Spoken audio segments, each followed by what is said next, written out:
जय हिंद। आज हम लोग पॉलिटी में भाग 2 को पढ़ने वाले हैं दोस्तों। और ये भाग 2 दोस्तों भारतीय नागरिकता से संबंधित है दोस्तों, है ना। इंडियन सिटीजनशिप से रिलेटेड है दोस्तों, है ना। भाग 2 है ना। भाग 2 में दोस्तों भारतीय नागरिकता अनुच्छेद 5 से 11 की बात की गई है ना। अनुच्छेद 5 से 11 की चर्चा भाग 2 में की गई है दोस्तों। अगर आप लोग दोस्तों भाग 1 को नहीं देखे हैं तो इससे पिछले वाले वीडियो को देख लीजिए, तब आप लोग को भाग 1 समझ में आएगा, उसके बाद भाग 2 अच्छी तरह से समझ में आएगा, है ना। और दोस्तों उस वीडियो का लिंक डिस्क्रिप्शन में दिया हुआ है ना। या नहीं तो आपको अगर पता है तो आप प्लेलिस्ट में जाइए और वहां प्लेलिस्ट में आप लोग को वो वीडियो मिल जाएगा, है ना। दोस्तों क्या होता है कि कोई भी चीज सीरियली वाइज पढ़ते हैं तो वो अच्छा से याद होता है ना।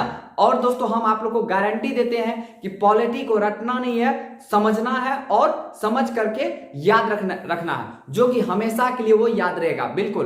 तो आज हम लोग भाग 2 के बारे में चर्चा करने वाले हैं। और दोस्तों भाग 2 में क्या है दोस्तों, है ना। भाग 2 में है दोस्तों भारतीय नागरिकता, है ना, यानी सिटीजनशिप के बारे में चर्चा है। वो दोस्तों जिस तरह से पेज नंबर होता है उसी तरह से अनुच्छेद होता है। अनुच्छेद कहां से कहां तक दोस्तों, अनुच्छेद 5 से 11, 5 to 11। अब समझिए पहले इसको क्या होता है दोस्तों, है ना। इसमें ये नागरिकता क्या होता है, तो 3 चीज आता है आप इसमें, है ना। इसमें ध्यान सुनिएगा।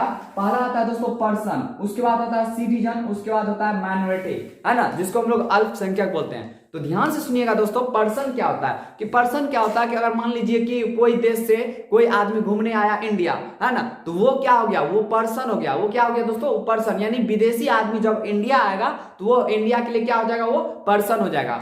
अब मान लीजिए सिटीजन क्या होता है, सिटीजन मतलब हुआ कि कोई भी देश जो है दोस्तों, उस देश में रह रहे आदमी को मतलब उसकी एक पहचान, यानी उस देश का आदमी है ना, इसकी पहचान के लिए दोस्तों उस आदमी को क्या दिया जाता है, या तो आइडेंटिटी कार्ड बनाया जाता है या तो वोटर आईडी कार्ड बनाया जाता है ना। और दोस्तों सिटीजन मतलब होता है कि अगर आप सिटीजन है तो आपको जो है बड़ा बड़ा पद पर मतलब आपको नौकरी मिल सकता है, जैसे प्रधानमंत्री बन सकते हैं और राष्ट्रपति बन सकते हैं, सुप्रीम कोर्ट के मुख्य न्यायाधीश बन सकते हैं, आईएएस आईपीएस ऑफिसर सब बन सकते हैं। लेकिन दोस्तों पर्सन यानी विदेशी आदमी जब आता है इंडिया में, है ना, तो वो बड़े बड़े पद पर नहीं जा सकते हैं, और ना तो वो चुनाव में भाग ले सकते हैं, है ना वो मत दे सकते हैं, है ना वो जैसे नेता बन सकते हैं। कोई तरह का वो बड़ा बड़ा पोस्ट पर वो नहीं जा सकते हैं, है ना, लेकिन छोटा मोटा काम वो कर सकते हैं। और पर्सन को मतलब ये जब आएगा इंडिया तो ये उसको किसी तरह से भेदभाव नहीं किया जाएगा,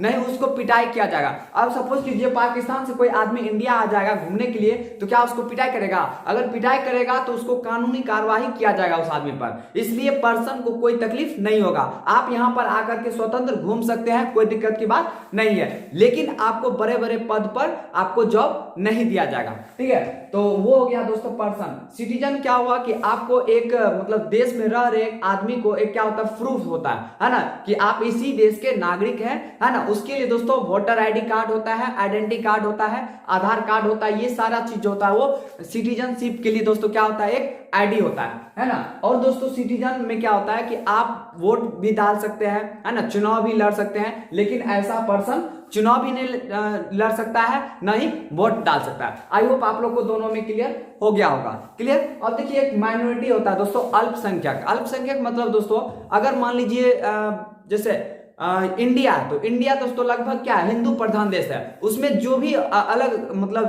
धर्म आते हैं, जैसे मुस्लिम हो गया, उसके बाद सिख हो गया, जैन धर्म, बौद्ध धर्म, ये सब क्या है दोस्तों, अल्पसंख्यक है। यानी जिसकी मात्रा क्या हो, कम हो, उसी को क्या बोलते हैं दोस्तों, अल्पसंख्यक। अब कभी कोई कोई ऐसा राज्य है दोस्तों जिसमें कि हिंदू का ही क्या होता है, हिंदू का ही मतलब संख्या कम होता है और ज्यादा जाति का क्या होता है, ज्यादा होता है। तो उस वहां के लिए दोस्तों हिंदू क्या हो जाएगा, अल्पसंख्यक हो जाएगा। आई होप आप लोग को ये तीनों वर्ड समझ में आ गया होगा। क्लियर। तो सबसे पहले दोस्तों देखिए नागरिकता शब्द का जो प्रयोग किया था दोस्तों, नागरिकता के बारे में जो एक्सप्लेन किया था वो था दोस्तों अरस्तु। वो कौन था दोस्तों, अरस्तु हो गया, ठीक है। तो अब आइए दोस्तों यहाँ पर हम लोग आते हैं यहाँ पर अनुच्छेद। इससे पिछले वाले वीडियो में दोस्तों अनुच्छेद 1 से लेकर के 4 तक कवर कर चुके हैं, है ना। आज हम लोग अनुच्छेद कहां से पढ़ेंगे, अनुच्छेद 5 नंबर से पढ़ने वाले हैं, ठीक है। तो अनुच्छेद 5 में ये कहा गया दोस्तों, संविधान के प्रारंभ में नागरिकता, है ना, यानी आप जब संविधान स्टार्ट हुआ है तो कब हुआ था दोस्तों संविधान स्टार्ट, 26 जनवरी 1950,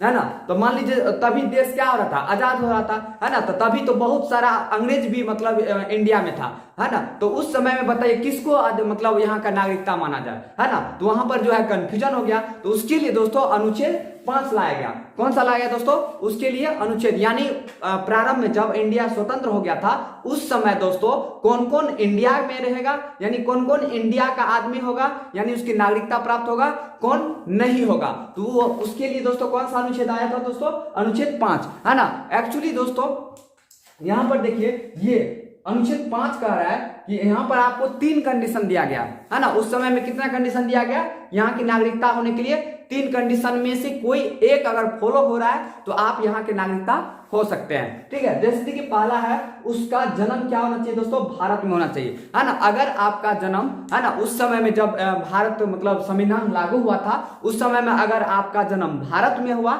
है ना, तो वो क्या हो गया दोस्तों, वो भारतीय नागरिक हो जाएगा। दूसरा कंडीशन है दोस्तों उसके माता पिता का जन्म। अब सपोज दैट मान लीजिए कि उस समय में, है ना, जैसे स्वतंत्र हो रहा था इंडिया, है ना, उस समय में यहाँ के जो क्रांतिकारी थे, है ना, ग्राम दल के नेता सब जो था वो अंग्रेज से लड़ते लड़ते क्या होता था, विदेश सब भी चला जाता था, है ना। जैसे लाला हरदयाल दोस्तों देखिए कनाडा के सैन फ्रांसिस्को में वहां तक वो अंग्रेज को खदेड़ दिया था, है ना। और दोस्तों वहां पर जाकर के वहां पर रहने लगा, है ना। तो अब बताइए उसको क्या भारतीय नागरिकता नहीं मिलनी चाहिए, मिलनी चाहिए दोस्तों। बहुत सारा क्रांतिकारी क्या हुआ था दोस्तों, अंग्रेज को, है ना, अंग्रेज से लड़ते लड़ते वो विदेश चले गए थे, है ना। तो दोस्तों उसको कैसे नागरिकता मिलेगा, उसको मिलेगा दोस्तों अगर उसका माता पिता का जन्म कहाँ हो, भारत में हो, तो उसको भी क्या मिलेगा, यहाँ की नागरिकता प्राप्त होगी, ठीक है।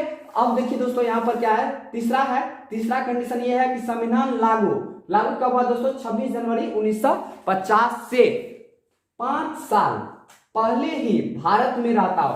अगर आप जब से मतलब 26 जनवरी यानी 26 जनवरी 1950 से 5 साल पहले से या 5 साल पहले यानी मान लीजिए 1945, अगर 1945 से भी पहले से रह रहे हैं भारत में तो आप क्या होगा, आपको भारत की नागरिकता मिल जाएगी। आई होप आप लोग को ये तीनों पॉइंट समझ में आ गया होगा, है ना। तो कितना कंडीशन दोस्तों, 3 कंडीशन। अगर आपका जन्म भारत में हुआ हो, कब, ये संविधान जो है दोस्तों, भारतीय संविधान जब लागू हो रहा था 26 जनवरी 1950 में, है ना, प्रारंभ में दोस्तों, तब ये कंडीशन लागू फॉलो हो रहा था कि अगर आपका जन्म भारत में है तब आपको यहाँ की नागरिकता मिल जाएगी। अगर मान लीजिए कोई आदमी है उसका माता पिता का जन्म कहाँ हुआ हो, भारत में हुआ हो, तो आपको भी क्या मिल जाएगा। अगर मान लीजिए बाहर चले गए हैं उसका माता पिता का जन्म इंडिया में हुआ है तो उसको क्या मिल सकता है, भारत की नागरिकता मिल जाएगी। तीसरा कंडीशन है जब संविधान लागू होने से लगभग आप 5 साल पहले, है ना, 10 साल पहले अगर भारत में रह रहे हैं तो आपको नागरिकता मिल जाएगी। आई होप आप लोग को अनुच्छेद 5 क्लियर हो गया होगा। अब समझिए यहाँ पर दोस्तों अनुच्छेद 6, है ना। एक्चुअली दोस्तों अनुच्छेद 6 जो है और 7 जो है वो उस समय, है ना, जब इंडिया विभाजन हो रहा था, स्वतंत्र हो रहा था, उस समय मतलब परिस्थिति को देखते हुए ये दोनों अनुच्छेद लाया गया था। कौन, अनुच्छेद 6 और 7 लाया गया था। ध्यान से सुनिएगा, अनुच्छेद 6 में क्या कह रहा है कि पाकिस्तान से, ये स्पेशल है दोस्तों पाकिस्तान के लिए है ना, पाकिस्तान से भारत आए लोगों की नागरिकता, है ना, कि अगर आप पाकिस्तान से भारत आ रहे हैं तो आप वहां पर, उस समय में क्या होता था, तो वहां पर एक रूल होता था दोस्तों, उसको बोलते हैं परमिट रूल, है ना, उसको क्या बोलते हैं दोस्तों, परमिट रूल। और ये कब लागू हुआ था दोस्तों, 19 जुलाई 1948, है ना, 19 जुलाई 1948। परमिट रूल में क्या होता था कि अगर आप पाकिस्तान से इंडिया आ रहे हैं तो वहां पर आप परमिशन लीजिए कि हम इंडिया मतलब पाकिस्तान से कहाँ आ रहे हैं, इंडिया आ रहे हैं। अगर मान लीजिए इंडिया से पाकिस्तान जाना है तो आपको क्या लेना है, परमिट लेना है। तो ये दोस्तों रूल कब बनाया गया था, 19 जुलाई 1948 में। ध्यान में क्लियर हो गया, ये परमिट रूल मतलब आपका मतलब एक परमिशन हो गया कि आप पाकिस्तान से इंडिया आ रहे हैं। अब देखिए यहाँ पर दोस्तों, यहाँ पर 2 कंडीशन है ना। अगर मान लीजिए परमिट रूल कब लागू हुआ, ये 19 जुलाई को लागू हुआ, 1948 को। अगर आप 19 जुलाई 1948 से पहले भारत एंट्री मार गए तो आ गए, उससे मतलब तभी तो परमिट रूल नहीं लागू होगा। अब मान लीजिए ना, जब रेलगाड़ी में टीटी नहीं रहता तो क्या होता है, हम लोग घुस जाते हैं पहले, है ना, तो हम लोग को उतना डर नहीं होता है ना, तो वो अंदर चला गया। और टीटी रहता है तो वहां पर क्या दोस्तों, वहां पर टिकट दिखाना पड़ता है कि नहीं पड़ता है, उसी तरह से है ना 19 जुलाई 1948 से जो भी पाकिस्तान से भारत आया वो तो आ गया, उसका तो कोई बात नहीं है ना, वो तो पहले आ गया। लेकिन जब रूल बन गया 19 जुलाई 1948, इसके बाद जो भी आएगा आदमी उसको क्या दिया जाएगा दोस्तों, उसको वहां पर बड़ा बड़ा पदाधिकारी रहता था भारत और पाकिस्तान की सीमा पर, वहां पर लिखा जाता था कि आप क्या है पाकिस्तान से इंडिया आ रहे हैं। तो उसके लिए दोस्तों वो जैसे देखिए 19 जुलाई 1948 से अगर पहले आ गए तो वो भारत की नागरिकता तो मिल जाएगी, है ना, क्या कि वो रूल तब पहले नहीं बना था, है ना, कब बना 19 जुलाई 1948। अगर दोस्तों अगर आप 19 जुलाई 1948 के बाद आते हैं यानी पाकिस्तान से इंडिया, यानी ये डेट के बाद आते हैं, तो वहां पर परमिट तो मिल जाएगा कि आप पाकिस्तान से इंडिया आ सकते हैं, तो तुरंत नहीं मिलेगा। ऐसे में तो दोस्तों बहुत मान लीजिए आतंकवादी सबको भेज देगा और तुरंत परमिट दे करके सिटीजन दे देगा, यहाँ का आएगा, राष्ट्रपति बन जाएगा, प्रधानमंत्री बन जाएगा, कोनो पता नहीं कि उसके बाद इंडिया को उड़ा सकता है ना। तो उसके लिए थोड़ा देखिए दिमाग लगाया कि परमिट तो भैया मिल जाता, लेकिन परमिट से 6 मंथ के बाद आप लोग को क्या मिलेगा, यानी परमिट मिल गया, आप आ जाइए, एंट्री मार दीजिए इंडिया में। अब यहाँ पर कितना महीना तक रहना पड़ेगा, 6 महीना तक आप लोग को इधर यहाँ पर रहना पड़ेगा, है ना। 6 महीना तक कोई नागरिकता नहीं मिलेगा, 6 महीना के बाद आपको नागरिकता यानी इंडिया की नागरिकता मिल जाएगी। आई होप आप लोग को अनुच्छेद 6 समझ में आ गया होगा। तो आइए अब